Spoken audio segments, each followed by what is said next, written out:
September. I hope that yesterday you had a very fine 21st night of September. Maybe where you are, it still is the 21st night of September.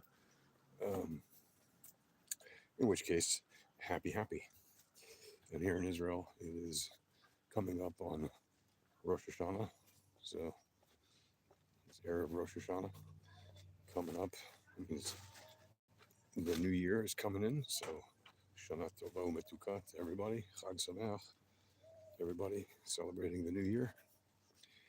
And it is relatively quiet around here, around these parts, which are usually, well, I mean, it's a pretty quiet place in general, but yeah, there are people around and all. It's just that now is the time that a lot of people are taking it easy before the holiday, preparing for the holiday, maybe cleaning, cooking, who knows what they're doing.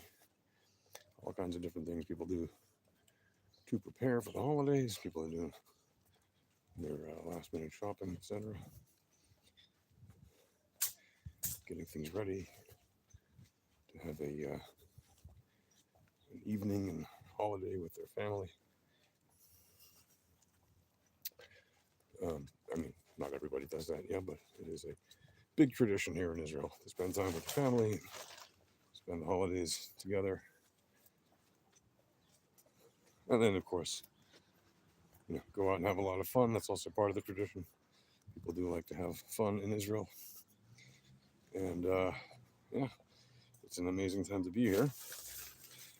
Frankly, as it always is. I mean, Israel is a rather amazing place in many ways, despite all of its drawbacks. And sure, it's like any country, it has drawbacks.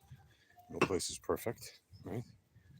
But that doesn't mean that there aren't overwhelmingly good vibes in this country and people generally living, you know, I guess what the young folks call their best lives.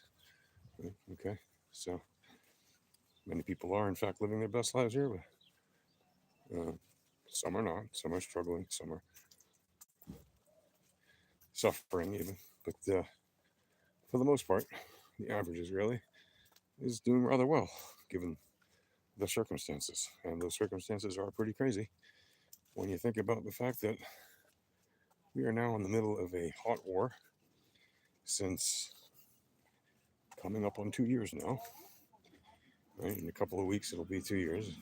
In fact, by the Jewish calendar, it's about 3 weeks from now when we will have Simchat Torah again. And on the Gregorian calendar, the one that pretty much everyone uses, we're about like 15, 16 days away, something like that. So, because it happened on the 7th of October, and we're now the 22nd of September. So, you do the math. About 15 days away or so. But yeah, in either case, regardless of which calendar you use, it's coming up on 2 years since the war began. And Israel has made a lot of progress. However, there still remain something like 48 hostages, it's presumed, in Gaza. It's presumed that about 20 of them are alive, and the rest are considered probably dead, but we don't know 100%, of course, until we actually receive them. But given the intel capabilities of the IDF, who knows? Maybe they actually figured it out. But it's impossible to know until we actually receive all the people back. And yes, Israel has taken a lot of the Gazan territory, as happens in war. Right? Our forces are now controlling most of their land, and there are now military operations in Gaza City. Go to the last big city in Gaza, a relatively big city in Gaza, that had not really been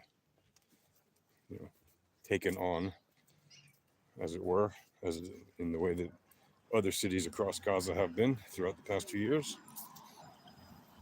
And one of the reasons is that it was believed that a lot of the hostages are there.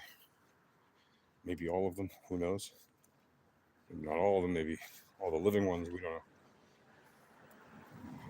And the IDF is reportedly making a lot of progress in the fight against the terrorists in Gaza City.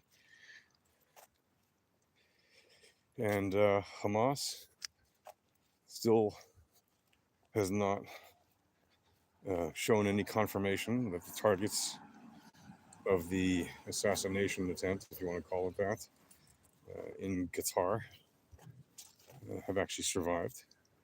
They denied that any of them were hit, which says two things. One, if none of them were in fact hit, then it says that there was probably a leak somewhere in between Israel telling the United States and Qatar that the attack was imminent, or the United States telling Qatar the attack was imminent, and they may have done it at a time or in a way to prevent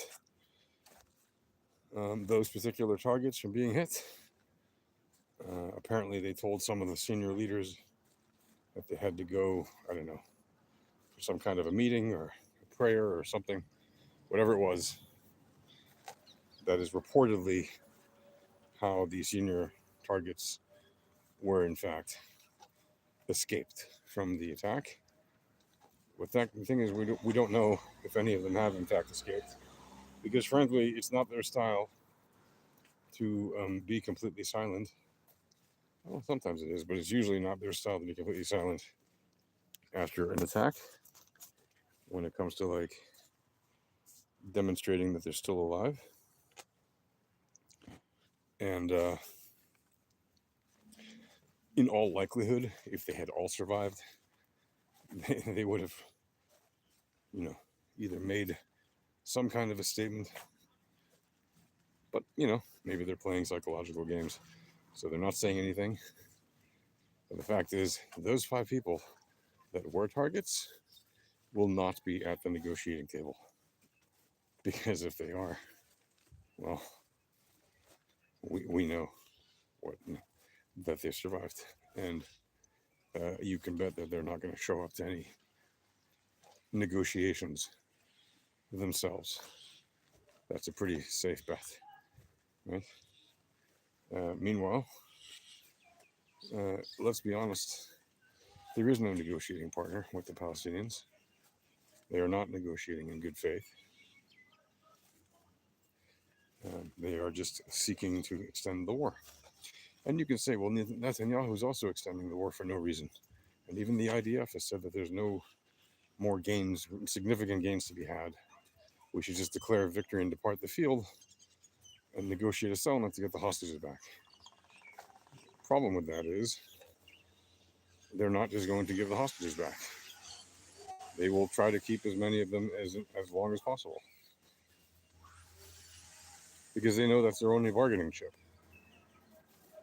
I want the war to be over 2 years ago. I want the war to have never started. But we are in a war, and if we just placate the terrorists, as the United Kingdom and Portugal and Australia have done by giving their silly little recognition of a Palestinian state, which is a meaningless recognition because it doesn't hold any water, then you're just rewarding the people who committed these horrendous acts.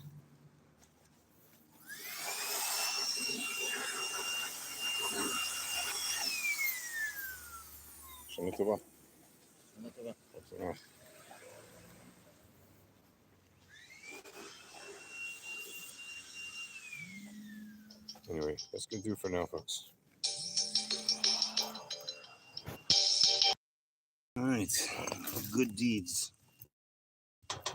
All right, good deeds. Volunteerism and all that stuff. Good stuff. All right, folks. For now, I'll talk to you guys later. Again, peace. Talk to you later. Shalom.